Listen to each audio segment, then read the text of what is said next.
there's so many stories of people, and a lot of people are coming out with their stories, which I'm really, really happy to hear on TikTok, on Instagram, things like that. Lots of Reddit chains where people say, I thought I was making a friend. This girl and I were chatting it up in the jewelry department at a store. And the next thing I know, we exchange numbers. And when she calls me, she tells me that she has a mentor in business. I really was hurt. And it's very hurtful when you realize that the only reason someone was talking to you is because they wanted to recruit you. And ultimately that's for their gain, their benefit. They think it isn't necessarily. Like if you help guide them through the conversation, like, okay, let's peel back the layers of what you're actually doing here. Yes, eventually it is for their benefit, but like what's forefront of their mind is not that. And and also what's happening too is the only people that you're speaking to outside of the cult are people that you want to bring in, because if there's anyone in your life that doesn't support you, the cult tells you to cut them out, just like any other cult. Those are doubters, those are haters. They don't believe in you. They don't want they don't want what's best for you. They are jealous. They're lazy, right? It's like demonizing anybody else that has an ulterior mode of thinking in any way, shape, or form.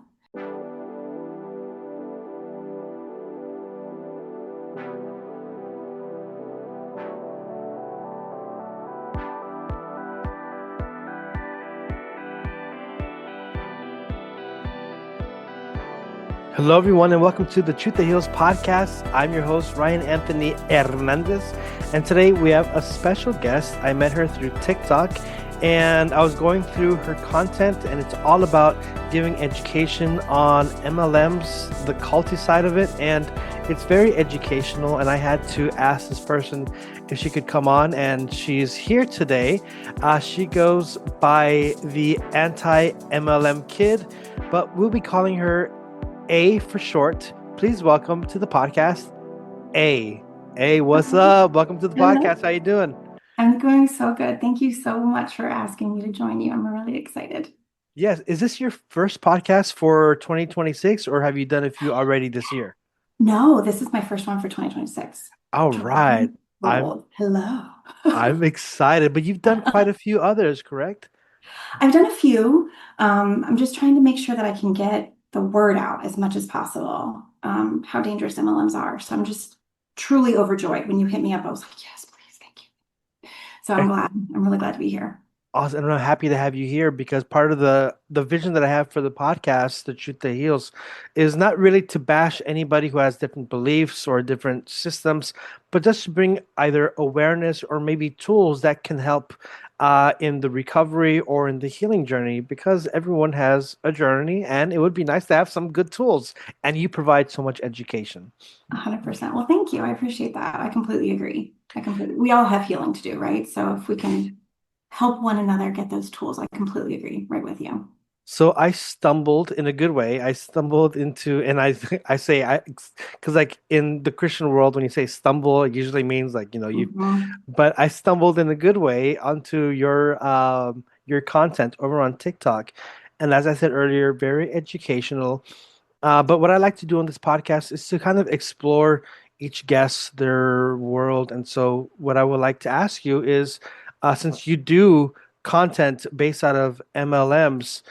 Were you yourself involved? Were you yourself like all in, or how did it start? So I was raised in Amway. My parents met at an event before, that's where it all began. I believe it was like 77, 78-ish time frame. They got married, stayed in Amway, had me, been in Amway. So I was raised my whole life. My parents are still in now. I did try for a smidgen of time, kind of on and off, warm, but never really committed. Because I think in a lot of ways I understood on a subconscious level that it was expected, right? Like growing up in it, being raised to believe that this was the way to have financial freedom, that you were helping people, that you're furthering God's word, that you're doing the right thing for America, because in a commercial cult, all these other things are wrapped up in it. It's not just business, it's also your politics, it's also religion, it's all of it, right? So there was a level that I understood that I was expected to at least try, and I did. But luckily, because I was raised in it, I also knew kind of what was behind the curtain. And that's when the cognitive dissonance really started to wreak havoc. And that combined with my now husband helped me to really see what was happening and how destructive it really was. The deconstructing process of all of it took a lot longer.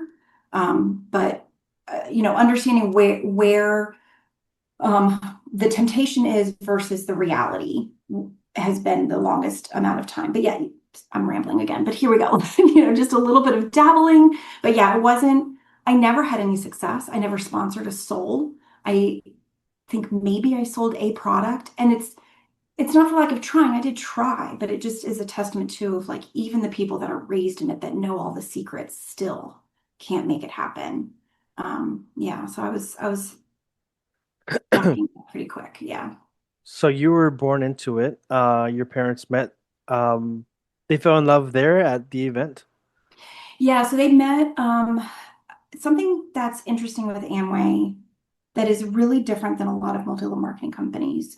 A lot of multi-level marketing companies go after women specifically. It's a lot of stuff that's kind of based on the very highly stereotypical gendered idea, the traditional American gendered idea of femininity, right? So we've got like clothing, skincare, weight loss, all that stuff, right? Amway is different in that they go after couples, or if you are not married, the idea is to get you coupled. So, and coupled with someone that is already in Amway, right? So, they were, and they'll tell the story too, that they were kind of the last two people that were single in their direct group. And Hmm. they dated for a really short amount of time. They kept it under wraps because they felt like they would be pressured to get married really quickly. They ended up getting married really quickly anyway. But they're still together. I mean, that's part of the dichotomy of this whole thing is they are wonderful, amazing. I'm so lucky that they are my parents. I cannot even begin to tell you the the loving, loyal, I mean, just day in and day out, they will be there for you in a second, right? And also they've been stuck in Amway and that provides its own level of ick and ish that was our life growing up. Yeah. As you're speaking, there are things that are, popping in my head because, and I told you this before we started recording. Yeah, I did fall into Amway for 1 year. I really didn't. I never cared about it. I just did it because I was kind of falling in love with Mm, someone who was in there, and she was yeah. actually one of the ones who pitched it to me. And in our dating, and I mentioned this in my podcast with I think Brandy Hatfield. Um, she wanted to get married like right away, like quick, like get locked in, and have that Amway vision together. Um, anyways, that's a different story. You can listen to that, listeners. You can check that out in my episode with Brandy Hatfield. But now going back to you, so you were born into it. Like how in your childhood, would your parents bring you to the events? Would they leave you home with like a babysitter, or were you, as a child, already being totally involved and immersed? A little bit of both, all of the above. My first conference, the big, huge 20,000 people arena conferences, I was 3 weeks old. So my mom had just had me. I think back to that, and I've been reached out to people on TikTok. Someone reached out to me that her mom had her in the hospital and came back to the event with a brand new baby. That's the level of indoctrination that people are experiencing, right? Like, and it's under the guise of I'm doing this for my child. I'm willing to bring my child to this event because it demonstrates the dedication that you have, cult, right, mentality, but also that this idea that all of these people are safe and I can be with these people and there's no danger to my child medically or any other way, right? So yes, I went to a lot of conferences, a lot of, we always had team phoning at my house on Sunday nights, which is where in my experience, it was always the men that had gotten numbers during the week. They would come around our kitchen table and they would sit and they would take turns calling their contacts from the week to ask them if they wanted to come to a meeting. There's the weekly open meeting, there's the bi-monthly meeting, there's the quarterly meeting, there's meeting all the time meetings, so many meetings. And I went to many of them when I just helping to set up sound equipment, doing little shows for the people, like little song and dance things. Like, I mean, everything you can possibly imagine. I was a part of stuff. We had a lot of meetings in our home that I was there for, and also then sometimes would be babysitters. And then too, when I got even older, I started going to events and being the babysitter for a bunch of other little kiddos.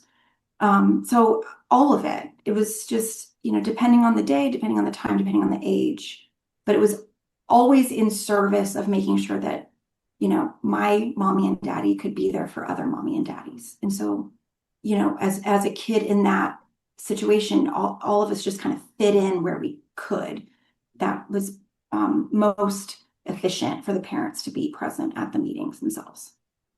And I just wanted to bring up real quick, some of the questions that I might ask, they might sound critical towards people who are inside or even to your parents, but absolutely, I'm trying to be as respectful and polite as possible because these are human beings who are in positions which they don't want to be.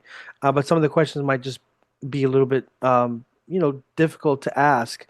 But I have all the best intentions. And so my next question is, uh, did your parents, I mean, being in there, do you think that they found community there? And if so, did you find community in there as well during your time growing up? A great question. And also just say, please ask whatever, because I get it. It's a really hard thing because you can be critical of the system that is making victims of people. And all, it's a very complicated situation. I totally understand. So please just know that I get it. Um, yes, my parents absolutely found community. My godmother was their sponsor. Like, that's the web is very tightly wound. The irony, though, is that, when people are in an MLM, being in a year is not uncommon. A lot of people come in and go, come in and go. And I call it a turnstile of human beings because it's not sustainable. People don't make money. Sometimes they start to sense the cult tactics. Sometimes they run out of money, whatever it is. A lot of people come and go. So the community isn't stable. It's not the same people. It's just the kind of people or where you meet them in life or what they're interested in at the moment, right? The commitment level that they have. The people that my parents were friends with when I was growing up, I think there might just be maybe one or two that they're still in touch with, but the level of commitment to those people was transferred to other people, right? That are in now. And what I struggle with so much is, my parents do have people that they consider their best friends, but part of the cult tactics of a commercial cult is the professionalism and is the toxic positivity. You cannot show up to any relationship as your full authentic self. And there gets a point where you're not even showing up for yourself as your full authentic self because you've completely cut off that part of your mind. You won't let yourself think about certain things. You won't indulge in doubt. You will not indulge in any sort of negativity, quote unquote, right? Which includes, watching a TV show, even like any type of joy there's so much that you're just cut off from. So then how do you show up as a full person, right? And so then this community, while it is technically community, it's not authentic. It's not valuable in the way that it would actually serve you as a human being. It's valuable to the cult.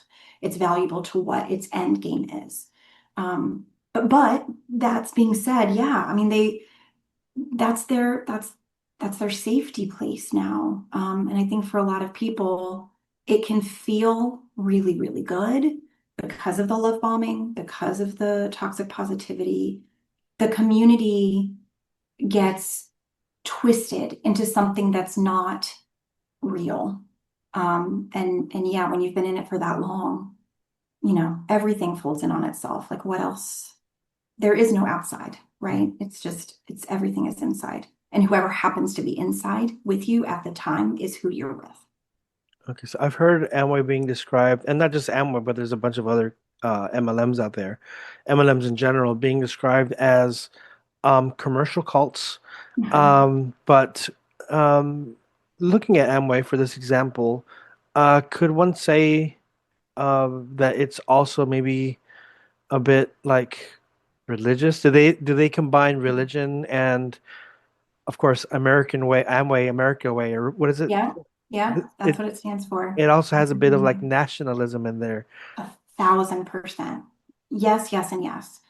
So Amway in and of itself is corporate, right? Like they're the ones that make the products, the money, they're the ones that donate to the Heritage Foundation, all of the things, yes. The lines of sponsorship are the ones that, even though there are many different ones, they all act the same because they all came out of the same two heads back in like 1978, 1979.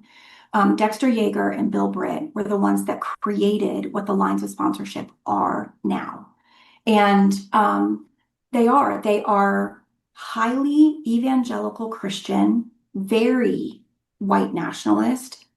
Yes, to all the everything that it's like I look at what we see now in American politics in Christian nationalism and all of it, and it's all being played out, the stuff that I was raised to believe and the environment that I was raised in.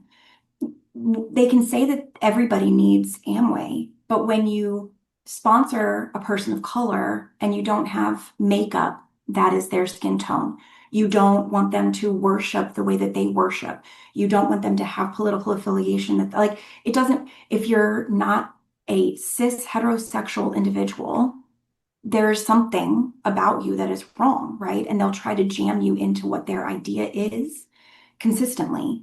Um, yeah, so they talk about God all the time, talk about Jesus all the time. Thank God for everything that they've got. Um, they have religious ceremonies or not ceremonies, pardon me, but like church events at the big conventions that they have. So they'll have four, at once every quarter, they have these really big regional conventions and they're held like, 20,000 people again, like huge events. And it's like a mega church meets a rock concert type of vibe.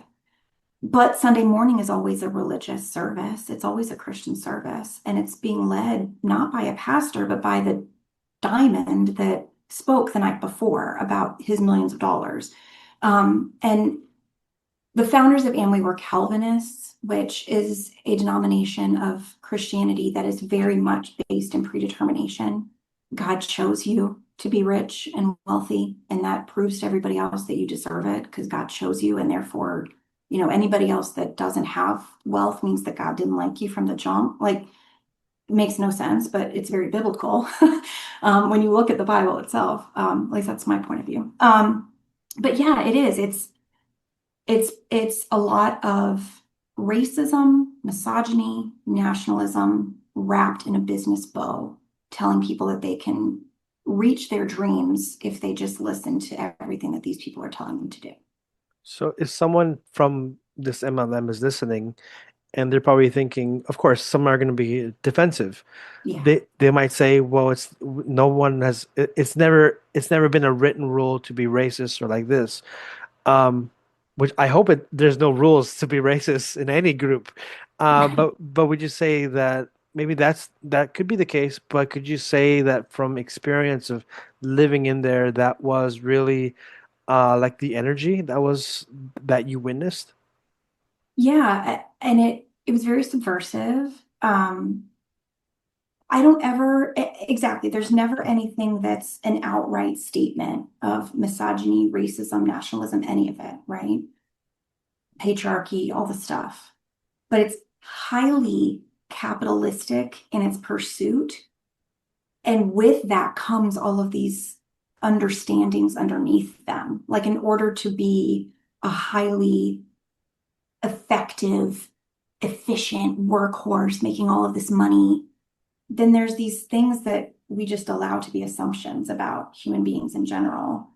Um, I mean, just to give you an example, the most recent one that I know of, because my husband, who was my fiance at the time, we went to a leadership conference, and he was sitting there, and it was Obama was president at the time, and they had created a video where they put Obama in hell as Satan, not because of anything else, but because of his party. But I don't remember them doing that with any other Democratic leader when I was growing up. Like, it's like, so you kind of, y'all, Hmm. it's right there. You know what I mean? Give Hmm. me a freaking break. You can pretend, but we all see it. It's just nobody's willing to be honest about it, right? Hmm. And when you're blasting that in people's faces, that Obama is Satan in hell, and that's where he's pulling the strings from, and you're putting that in a business convention in front of a bunch of people, that's propaganda. It's indoctrination. It's all of it right there. Yeah, they're reinforcing these ideas. And when was it that you started to, I don't know, what's the right word, crack or like Mhm. start opening your mind and disagreeing with this?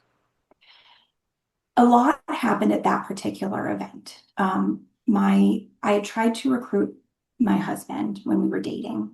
I remember um, going to my parents and letting them know when I started dating him that, you know, I was dating him. Something was special about this guy. I really felt like there was future there. I was madly in love with him already. Um, and I remember telling them almost as if in a way of like, okay, so I know I need to recruit him. You guys are going to need to meet him sooner than later. It's not like, okay, guys, I'm dating somebody and I would love to invite him over for dinner. It was not that. It was heads up, I'm going to try to do the thing now, guys. Because I knew that that was what I was supposed to do. Because if I'm an Amway and I like this dude, I need to get him in if our relationship is going to move forward at all. He went to an open plan, didn't like it at all. I almost lost our relationship simply over that. Um, but move forward. And I had told him, okay, no Amway, I get it, whatever. We got engaged, and my parents invited us. We were doing the whole tour of, to family, look, ta-da, whatever. Um, and on the way to meet family was a men's and women's leadership conference in Michigan at the Amway Hotel. And it was supposed to be so much better because it was there. And I remember my parents saying, okay, he's seen how it's done. Now he can see why it's done. And now I look back at that and I'm like, yeah, because it was an indoctrination meeting. That's not an open plan that they tell you how to build the business. That's where they start to, one of the many places that they fill you with a lot of propaganda. So he and I were separated. It was men and women because that's what you do when you're building a business is you separate by gender. That makes a lot of sense. Um, and on the wall where the women were was a huge banner that had a Bible verse on it. I do not remember what it was, wish I did. But I sat there and I was learning how to be a good wife. I was learning how to support my husband. I was learning how to not complain when I didn't get to see him very much. I was learning to take care of the babies and make sure that his life was easy so that he could go build the business. In his side, he was watching propaganda videos about Obama. He was hearing people use the F slur against the LGBTQ community. He was hearing about how anyone that is married has to keep their wife at home, that they have to build the business so that their wife can stay at home. And, you know, my husband coming into that, understanding what Amway was, immediately was like, this is bonkers. He pulled me out onto the like a terrace situation. He was like, "This is not you. I don't know what this is, but this isn't you." The next day was a joint session together. Finally, right? We get to learn things together as men and women. Finally, and he asked me if the Bible verse. So it's like a big ballroom that has like the separating wall, and so that wall had been pulled back, and so now it's. So he saw the banner with the Bible verse, and he asked me if it had been there the night before, and I said no. I lied to him about a stupid banner. And I remember thinking, why am I protecting this thing instead of, I'm lying to the man I'm about to commit my life to because I don't want to let there be any cracks in this thing that I don't even want to do. And really being able to look at it from the outside in that moment, There was also during that meeting, a woman went up and promised the entire crowd of hundreds of people that the next time they saw her, she would have lost 20 pounds. Just like this weird shit was like, what is this? I was like looking at it through his eyes finally, and that's when it really started to break apart. It still took me years to deconstruct. It still took me a very long time for him to help me realize what everything really was. But that was really the catalyst of, okay, I am never going to be a part of Amway ever. I cannot do this. I can't support it. I hate it. Yeah. So before you met your now husband, were you mentally fully in? I was fully committed to the idea of it. If anybody had told me that it wasn't what I thought it was, I would have been very offended. I was fully indoctrinated. I did believe that Amway was the way to financial freedom. I did believe that it was helping other people. I believed everything that they, tell people. Um, I was married before and we dabbled a little bit, but um, there's a reason I'm not married to him anymore. So it never, I could never commit in that way either. I wanted to though. I really, really thought that it was the way, but yeah, I never was someone that worked it day in and day out like a lot of people did. The way that Amway the things that Amway took from me are the things that it took from me growing up and the ways that it affected my parents and being and seeing that. I'm lucky that I didn't have to have a lot of the experiences that people have had when they're in it because it's truly traumatic. It's really, really awful, some of the things that people have been through. Um, so yeah, I mean, I definitely any experience that I had of doing it was because I was expected to, not so much because I wanted to. Mhm. And so, like, uh, it does have a strongly religious aspect to it, but it's not a religion. Kind of, it almost does sound like a religion, but it it is and it isn't. Right. But you're not like Jehovah's Witnesses going door to door. How was it that you were going out there and recruiting people? What you're taught is to live your life and just talk to people. But what that ends up being is every time you meet someone, talk to someone, you're in a line at the grocery store, you're at Target, like whatever it is, every interaction becomes a potential for you to recruit that person. So I tried to recruit somebody that I was at a summer camp teaching with. I tried to recruit my husband trying to strike up conversations with people. A lot of people will go to a store and just chill and pretend like they're shopping and try to strike up conversations with people. Excuse me. And I think I never was taught this, but there are a lot of lines of sponsorship that work something called core, which is like these 10 things that you're supposed to do every single day. And one of them is talking to 10 people with the idea and being like, okay, three out of those 10 will give you their number. One out of those three will want to go to the open. Like, it's a numbers game. You just have to talk to lots of people. But that's what I was taught is just live your life and it's very much the same stuff that you're taught as a Christian is, bringing people to Christ, sharing the good news. So you're just sharing the news about Amway and sharing, quote unquote, sharing the opportunity of what it is with anybody that you actually speak to. So, like, I was only in for a very short period of time, but I was never really fully in. I just wanted to, grow my relationship with this woman. Mhm. But of course, I tried because I liked her and I wanted to give it a shot. But always in the back of my head, I was thinking, man, this is bullshit. And like one of the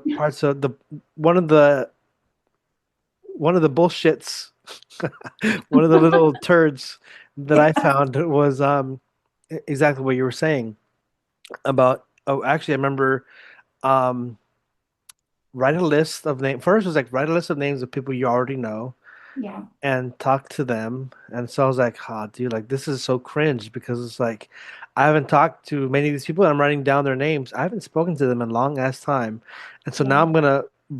I'm gonna spark a conversation, befriending them again or like warming up the friendship again. And then I have like this agenda, like, I don't like it. And then Yeah. it's like go out there and meet people. And for those who don't know my story, if this is your first time listening to my podcast, I was in another cult. I was in there for 11 years, outside of the US for a long time. And so when I came back to America, I knew nobody. So I have now, like, I just came back to America. I'm in this MLM commercial cult, and I want to explore the world. It's been over a decade that I've been out of the world, but now it's like, okay, you have to meet people and bring them into Amway, recruit them. So it was like I felt, and I didn't really follow. Like I tried to like half-ass, but then I was thinking like this is all an agenda and I'm gonna be so inauthentic. I don't care about this Amway thing, but I want to make money. So my question for you is, did you feel that in a lot of uh, the relationships within Amway and the relationships that Amway members have with outsiders, did you feel that it was at times very fabricated, or did you feel that there's a lot of authentic people in there? That's a great question. I think there there are very authentic people who have their authenticity dampened. I believe. I think, and now I'm totally forgetting what you just asked. I'm so sorry. Say that one part again. No, did you feel that the relationships within Amway, within the circle there, were they authentic? And even the relationships that Amway members have with outsiders, do you think are they mostly authentic? I see. Yeah. No, no. So exactly to your point, right? That when you are incentivized to speak to people and to show up and try to connect with someone with the intention that you understand, but the other person doesn't understand, that you're eventually going to try to recruit them. There's nothing authentic about it, even though, and this is the truly like sinister stuff, the people in Amway that are really sold out, they feel like it's the most authentic thing they can possibly do. I know that there's this beautiful opportunity, and by speaking to you, I'm giving you that opportunity. Isn't that beautiful? It's not about just showing up as a human being and connecting with somebody. There's always this secondary, third level of stuff happening in their own mind.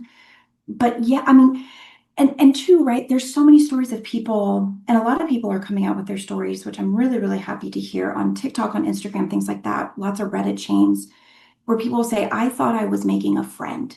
This girl and I were chatting it up in the jewelry department at a store.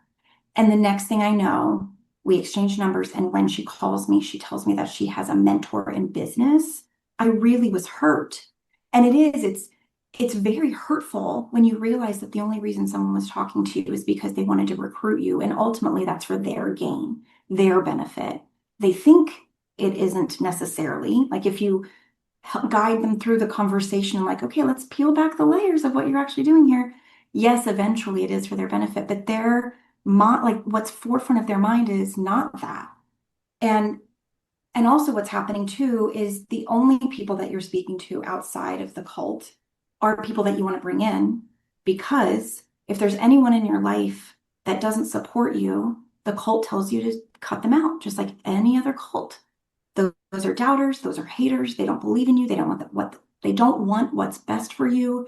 They are jealous, they're lazy, right? It's like demonizing anybody else that has an ulterior mode of thinking in any way, shape, or form. So yeah, it's like anything real gets ripped out from under you. And yeah, you just become this automaton for Amway. Like you're not a human anymore. It's very, very strange. It's creepy. And you bring a very important point, because I remember during this time of my transition from Cult One to this new world of, and it's not just Amway. There's several MLMs, and I Mhm. felt like I was literally in a Shark Tank, ready to get eaten up. Yeah, Um, but I remember making friends, especially like over on social media, yeah. and they seem very real, very polite. We even have phone calls. And I think, oh, this is a friendship that is going to be a great friendship. And then, like, after the second conversation, so like the first conversation, I don't know, It felt kind of like a love bombing, really like I'm your friend, we're friends now. Second phone call, hey, I have this products or I have this group, and I only agreed to Amway, but as soon as I said no to the other people, they were gone. I was like, what Yeah. happened? Yeah. Yeah. You're exactly right. It's because they came and they got the answer that they wanted, right? Like, and if you had said yes, you would have been their BFF. It's Mhm. incredible. And they just don't see it that way. I've told this story before, but I had a poster on my wall growing up. It was like a three-panel poster, like vertical, excuse me, and it had some stick figures, right? And the first one was two people like shaking hands. Some will. And the second one had one of them walking away. Some won't. And then the third panel just had somebody like shrugging, like next. And I remember vividly, it was in my bedroom on my wall growing up. And I remember asking my mom what it meant. I didn't really understand it. And she said, well, some will understand the opportunity that we provide them, some won't, but we don't get stuck on the some won't. That we just let them go live their lives. They've made their choice and we just keep moving on. And that's it. It's like if you will, I'm there for you. I got you. But if you are not in it, you don't exist to me anymore. And that's exactly what's happened when people have left Amway and other MLMs too. People that promised to do life together with you, right? We're going to travel the beaches of the world. I'm there for you no matter what. And they have. Maybe they've been your, part of your wedding party. Maybe they went to your mom's funeral. Like they were there for you. But the moment that you said, you know what, Amway's not for me anymore, they don't call, they don't check on you. You could have been best friends for a decade and they don't even remember anything about you because it's like this permanence. Like if you're not in Amway, you literally have fallen off the face of the planet. And that again is what the cult has done to people's understanding of relationships. It's awful. It's awful. Okay, now I wanted to, because the relationships, I mean, that's always painful because this isn't, we're not talking about products, we're talking about human beings and Yeah. relationships. And it's not only friends, but even families where they become estranged and they part ways. For me, it was just a girlfriend. In your case, it's family who's Yeah. still involved. When you left, I mean, did your family like start seeing red flags that you were like drifting away? Not really. They did. I had a conversation, so kind of all over the place, but I grew up um, wanting to do, I had a hobby that was incredibly important to me. I loved it. That's what I wanted to do growing up. And the idea was, okay, you're going to go do the thing, but when you can't do the thing anymore, or if you don't make enough money at it, you'll have Amway to fall back on. So this whole time, right, I was always doing the thing. And so it was kind of like, Amway was gonna be there for me when I needed it to be. So I don't think that there were any necessarily red flags that they were perceiving because there was other stuff happening in my life that was distracting me from potentially building an Amway business. But after that leadership conference, my husband and I had a conversation with my parents and we told them the things that my husband had seen in the men's leadership specifically. And we were like, we're not going to do that. We're not going to be a part of anything that will platform any of that insanity. It's not happening. I did have a conversation and they were respectful. They're cool. It's all good, right? I did have a conversation with my folks maybe a few months back and they did tell me that, they're not necessarily disappointed in me for not doing it, but they wish that I did. They wish that I was a customer, and I was like, I get it, but it's not going to happen. Like I don't even let Amway products in my home anymore. Because I just don't, I can't even look at it. It makes me so angry. Um, so I really have distanced myself in a lot of ways. And I think it hurts their heart, but I don't, because of the wonderful people that they don't see it as a personal failing necessarily because I'm their kid. Would they see that in other people? Maybe, I don't know. But that is something, going back to the relationship piece, loving people that are in a cult is it's very shaky sometimes because you just can't be honest about the ways that you feel about things because you might lose that relationship. And if they were to ever leave, which I don't think they will, but if they were to ever leave, I want them to be able to still have a tight enough relationship with the people in our family that are not in it. Side note, which is everyone else. I don't want them to not have any other support system. And so we just, we don't talk about it very much, unfortunately. So you, of course, you still have a communication going on with your parents. Mhm. But are there any other Amway friends or family members? Or I think you said you have no other family members in Amway, but do you have any other Amway friends that you at least have a communication with, or is that all done? It's all done. It's all done. And, growing up, these were genuinely, they're my babysitters. They were people that got married in our house. They were people that we went on vacations with that like, and if if I'm not at a business meeting, there's no reason for them to see me, right? And you'd asked earlier about my own community. It was very similar to their community. It was, this new couple has some kids. They're going to come over while we do some mentoring with them. And I'd play with these kids and I would adore them. And in 6 months, the family is gone and I never see the kids again. And that would happen all the time. So I didn't really have, the friends that I had were at school or were at, outside hobbies, things like that. But any kids that were in Amway, I was, being that my parents were the only ones that were kind of sticking it out, it was, again, a turnstile of kiddos too.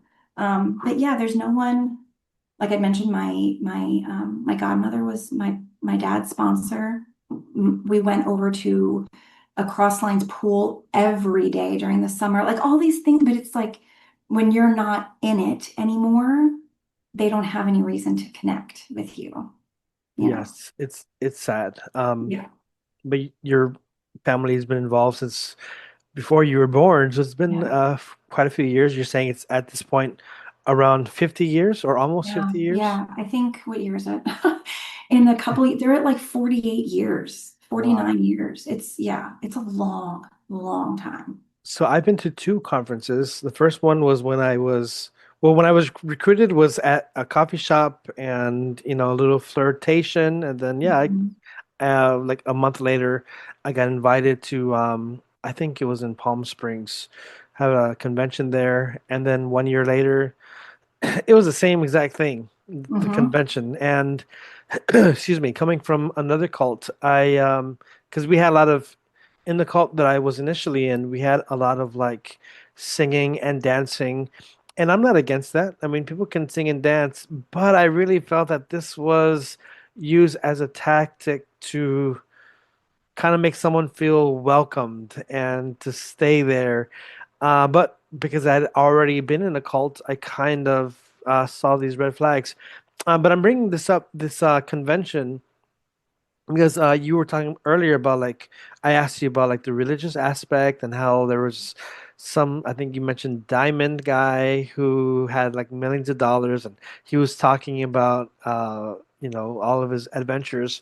And I'm bringing that up because so in these two conventions there were the same family going up there sharing not only about their money, but about the blessings.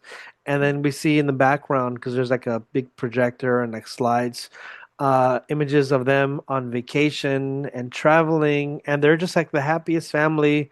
God is involved, a very American way. Uh, but this could be you. I mean, this is like the message. This can be you. So, um, I didn't really believe it. I mean, because this is so much work, and I'm wondering because I know people, I was looking at the crowd and they're all just like in love with these ideas, this ideology that their life right now is poor and miserable. Where they're at, they're miserable, but soon that can be them, that can be us. My question for you is seeing your family in there for 50 years, did they ever reach that level of being able to travel and being able to live, like retire and to just enjoy life, or is that all like a fantasy? It's all a fantasy.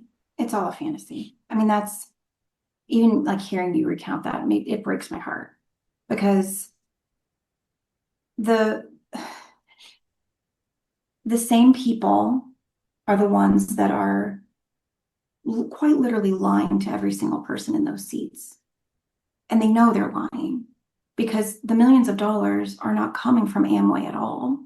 They're coming from the price of those tickets that people are paying to get indoctrinated and all the tools, right? I'm sure you were exposed to the books and the audios and the apps and the conference, like all this stuff that you have to pay for. That's where the people that are going on vacations are making all that money from. But you don't get that money until you get to a certain pin level.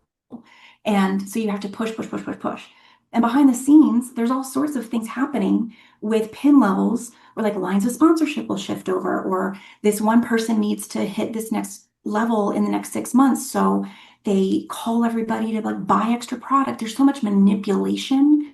And if you're one of the chosen ones, meaning like you're charismatic enough, your wife is pretty enough, whatever, then you get chosen to get lifted up on this platform, and then you're just blatantly lying to all of these people and you're selling a story to them, emotionally manipulating them. And that's those people, in my mind, like you are a legit cult leader. You know what you're freaking doing. My parents never got to that level. They are platinum, have been. I think they might have gotten to like a sapphire, but then they kind of dropped back down. But that's another piece of it is that even when you reach a pin level, you have to rebuild everything every single time. So, yeah, okay, you got to platinum, but then what happens if two of your legs just bounced because they can't afford it anymore? Well, now you have to find two more to replace that and build them back up because these pin levels are based on how much product is moving through your business. So, if you don't have enough people under you to do it, you got to buy it and pretend that you're like, and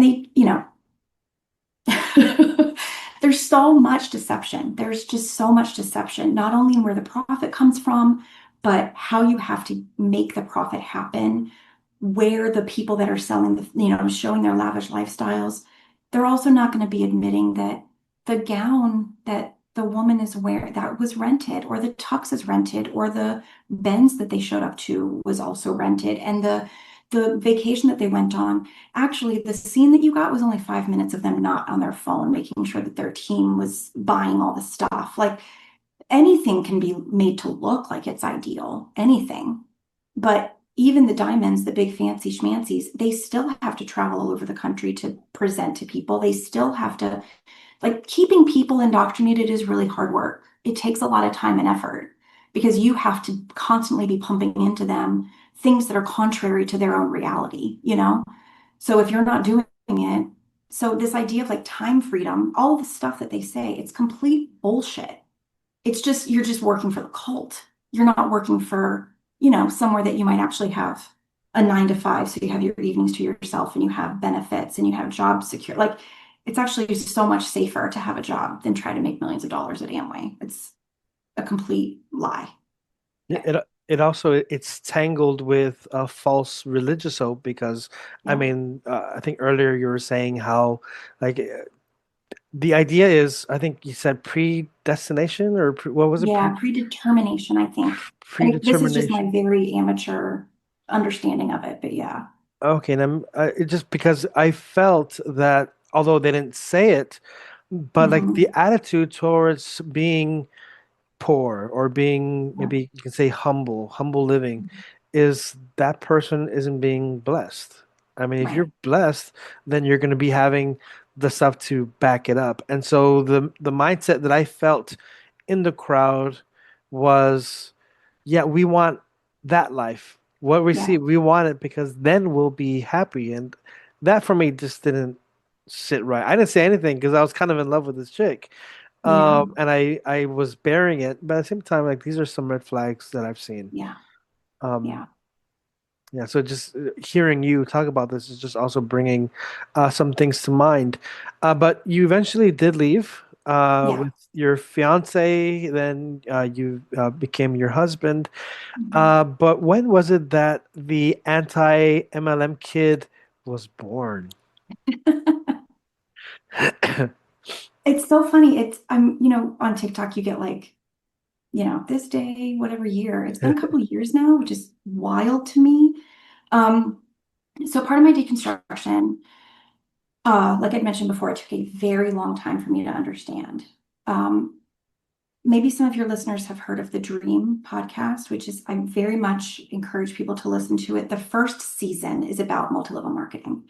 And one of the episodes, they dive into Amway specifically, a little bit about the 1979 court case. They speak with the lawyer who, with the same evidence, same exact lawyer, he took down two other MLMs, but Amway was allowed to stick around.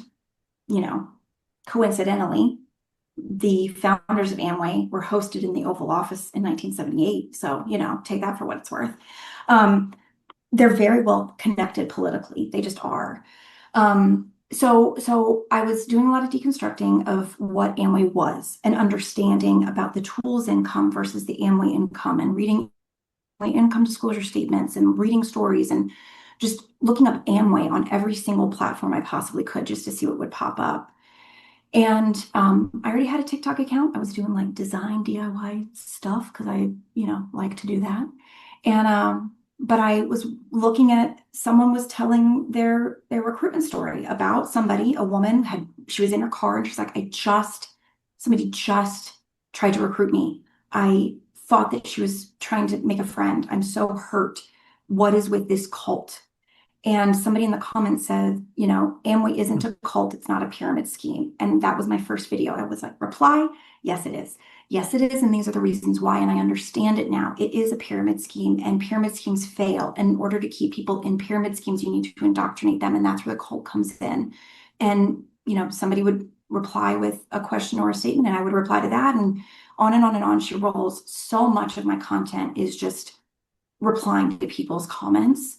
Um, I I try very hard to imagine, like, what if my folks were on the other side of those comments? Like, how would I talk to them? I want people to have compassion because people that are indoctrinated are never going to get unindoctrinated by being called stupid and being talked down to. I'm not perfect at it because some of the things really piss me off and I got to just let off some steam sometimes. But you can yeah, it has it's been very cathartic. It's helped me understand even more what where my mind was at because you can almost see by the way that they're talking what level of indoctrination they're at. You can almost tell how long they've been in by the kind of phrasing that they're using. So it's like you can kind of shift around and it sometimes isn't even for that person. A lot of times it's not for that person because I think sometimes when people come across my stuff, they can get so triggered and angered by my opposition to what they believe that they will respond. They're not even going to necessarily hear what I'm saying, but it's much more for the people that are maybe just watching in the corner, and wanting to just kind of observe an opposite point of view. A lot of people, I'm so thankful for social media. I cannot even tell you a lot of people have said, I was just invited to an open meeting and I decided to do my own research and I found your stuff. Thank you. And if you can find people, like if people still have in their head, okay, I can do my own research, I'm allowed to look, that's when you can hopefully save people.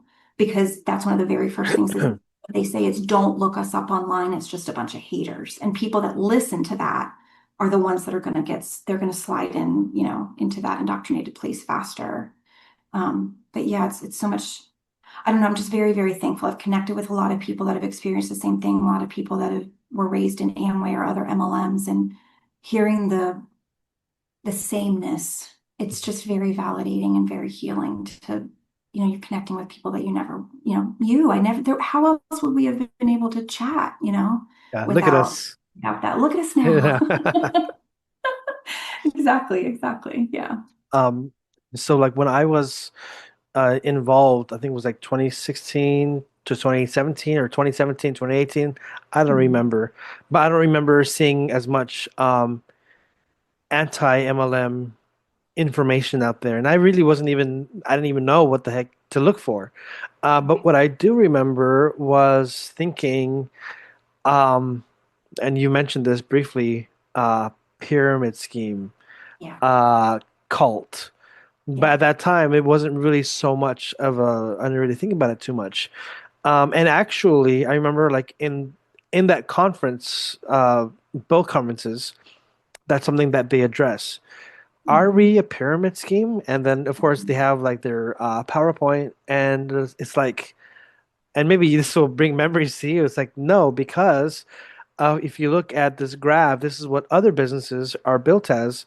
And so are they called pyramid schemes? And everyone's like, no. Okay, so we're just doing the same thing. We're just doing exactly as the other business models. So what, in your words, what separates like a regular business from an MLM to call it a pyramid scheme? Sure. This is, yes, I know exactly what you're talking about because they try to hit off the critique at the pass, right? They know a lot of the critiques that people are going to give, and so they give answers to them before the critique comes. However, they are all logical fallacies. Like if you actually look at the fact, you're like you are comparing apples to a lamppost. Like you're not even in the same room, right? So, okay, a stereotypical business, you have outside customers. That's where the money is actually coming from. Maybe you have, investors. Maybe you have a board. You have all these other people that are holding you accountable, regulations that you have to abide by, all sorts of stuff. It is not just employees, supervisors, managers, exec, not just a structure. And that's part of uh, Robert Fitzpatrick, who wrote Ponzinomics, who I highly suggest everyone reads. He says that just because the shape is the same does not mean that the purpose is the same. And he says, you've got a soccer ball and you have a round bomb. They don't do the same thing. They're not used for the same purpose, but they're the same shape. It doesn't mean shit. Anything can be shaped like a pyramid. A pyramid scheme is something that has the flow of money going up to the top. That's what makes it a pyramid scheme. And there's four parts, okay? So there's pay to play, which you have to do. You got to register to join Amway, right? And yes, they have the free year, fine, but you still have to eventually pay. You still have to pay for product. It is not a free thing. It's not like getting hired. I don't have to pay to work at my job, right? But you do have to pay to play in Amway. A recruitment mandate, meaning that in order to make any real money, you need to recruit other people because that doubles, triples, quadruples the amount of products that are actually flowing through your business. We can understand that. Yes, you have to do that in Amway too. You cannot make millions of dollars by just selling product. It will never, ever happen, especially because these products are exponentially more expensive for the quality of what they are. Even if they're fine enough, I can go get some CeraVe, thank you very much, and it's going to do the same shit as your $200 eye cream. Like it's cool, I got you. The third thing is the flow of money constantly being up. And that's the model that they have, right? So you have it's the reimbursement structure.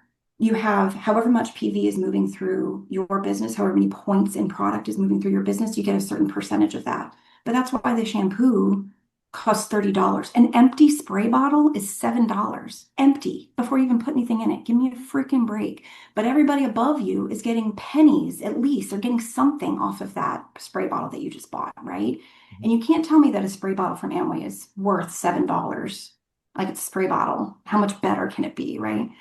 And the fourth part is the theory of the endless chain, which is this idea that all you have to do is go out and recruit six people because all you need is six platinums and then you'll be diamond. And those six people have to recruit six people. But then you go, okay, well, but then those six people have to recruit six people. And what about those six people that like six becomes billions within 14 to 15 levels? You've quite literally surpassed the population of the entire globe, including children, including in countries where MLMs are illegal, including in places that don't have access, including the elderly, including people that are in other MLMs, including people that don't want to. Like, it is quite literally impossible. And that is what makes pyramid schemes, whether they have a service or a product or not. It's how they are functioning. And a lot of times, Amway will say, well, we're not a pyramid scheme because we have products.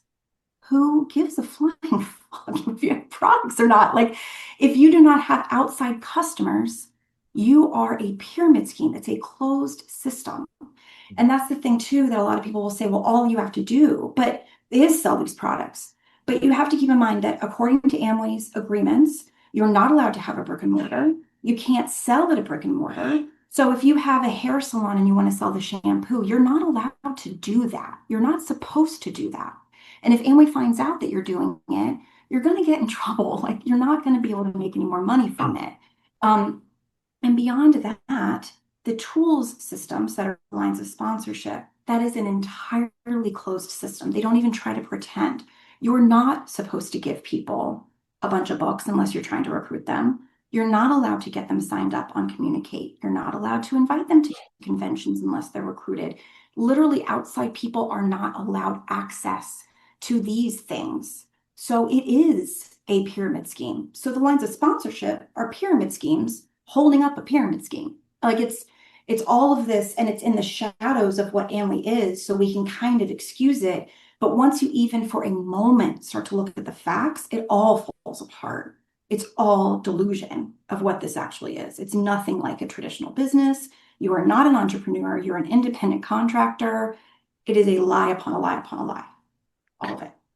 Well, I think with these 4 points, I think you really shed a lot of light on some of the distractions and misinformation that I was taught. Because I mean, it kind of feels like a, well, yes, indoctrination, but also like Bible study.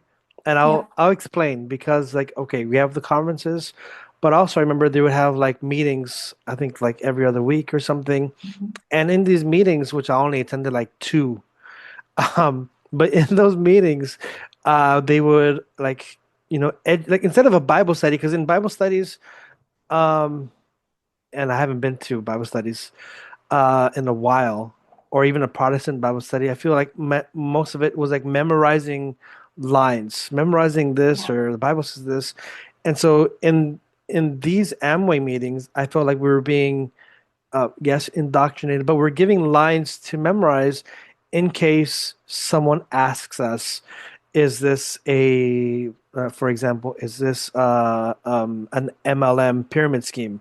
And so I remember like one of the answers was something like, oh, give them this website because it shows the US has defined Amway as not being a pyramid scheme. And so they would give us all of these resources. But in how you've described it, this whole conversation, it's really bringing light. And I think that having conversations like this is very helpful. However, it's not being heard enough. So Yeah. bravo to you for going out there and doing a TikTok. And for you to be doing this TikTok to be educating people, are there any questions that you get asked the most? Oh, goodness. The most is how do I get my loved one out? That is on repeat all the time, which breaks my heart. Because I get it. The I get a lot of how do they make money? I get a lot of all not even questions, just a statement of all we have to do is sell product and share it with other people, which on paper that's very simple. You're right, I get it. I understand why people get enamored with Amway. I absolutely do. The promise sounds so good. And if that'll get me out of this drudgery, like sign me up tomorrow. I absolutely understand. Um, but yeah, the biggest question I get is how do I get my family or my friend out? Or what do I do because I'm in a relationship with someone and they're not, they want me to get in and I don't want to get in. It's a lot of that, a lot of the relationship stuff, because once someone is actually in, it's incredibly hard to get them out, damn near impossible. They have to decide on their own. There's no magic statement that anybody can say to break through. It's time and hoping that you can plant seeds. And a lot of times you just have to walk away from, I do not suggest someone hope that someone is going to see the light, and go ahead and marry somebody. Like, Yeah. obviously do what you got to do, but like, live your life. But at the same time, you have to be realistic about what might end up happening.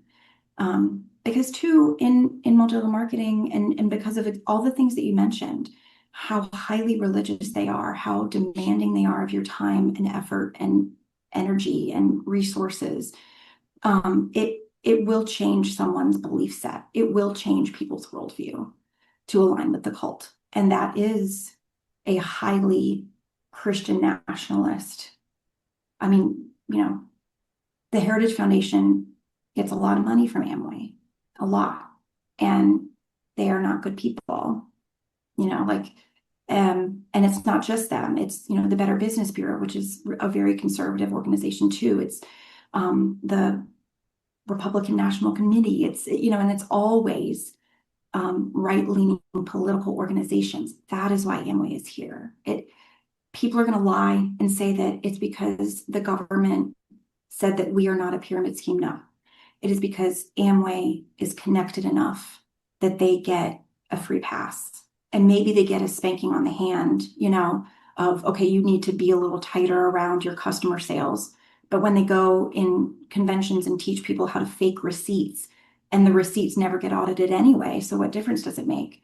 You know, uh, there's never, to my knowledge, been a politician that's spoken out against Amway. They donate money. It's all money. Um, anyway, I know I'm going on a bunch of different tangents, but Well, it's all kind of, it's all connected. there's so Yeah, much to talk about, and yeah, like I said, yeah. it's all connected. And Mhm. to connect back with what the question that you get asked the most, like how do you help a loved one get out? Well, that's another conversation. But Yeah. for you in your journey, not just getting out, but in your journey towards healing and living your life freely, did you have any resources that helped you, or are there any resources that you can recommend to the audience? Yes, yes. The Dream podcast, like I'd mentioned before, is very good. And it's kind of an umbrella view. So it's a good place to start, I think. Life After MLM podcast is hosted by Roberta Blevins. She was in LuLaRoe. She was also in the documentary Lula Rich. She's wonderful, and she speaks with a lot of MLM survivors. She has a lot of Amway episodes. The X's and T podcast. She's also a survivor of Amway and has interviewed a lot of people. Kyle, I actually need to look at his name. Kyle Humston is on TikTok.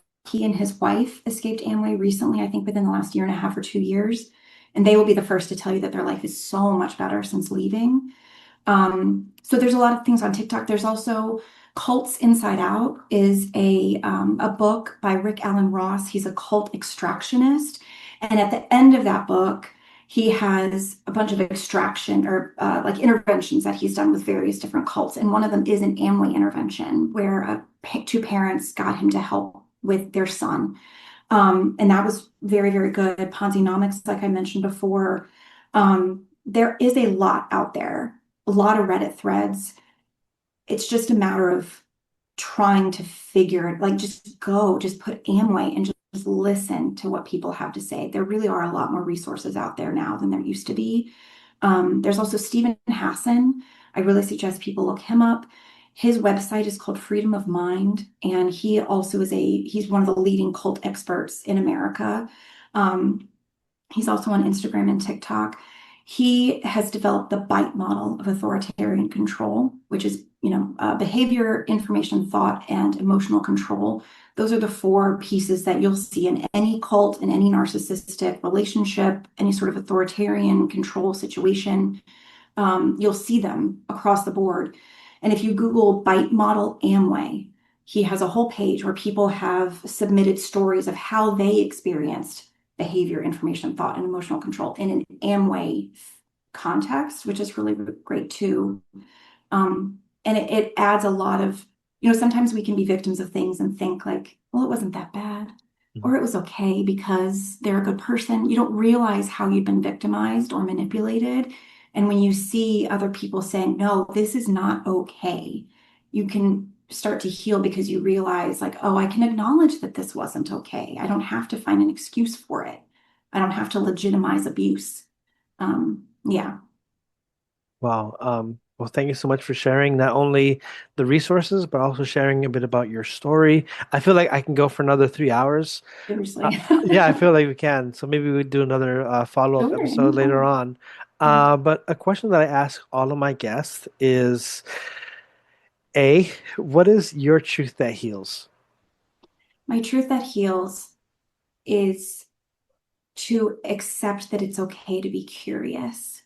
That is what helped me to unravel a lot of this because abuse requires deception of some level, right?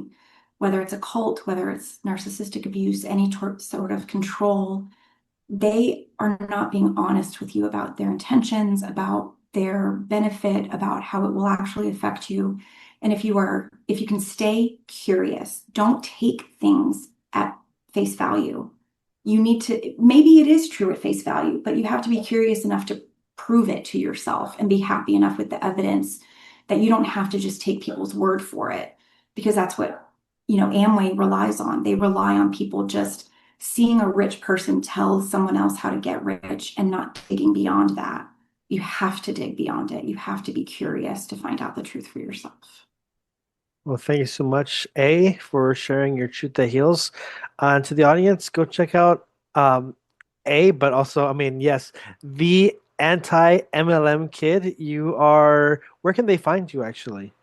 TikTok is where I have all my videos. I'm on Instagram only basically just as a place for if people need to send me some sort of content that TikTok won't support in messages, like video or some pictures. Sometimes TikTok won't let that happen.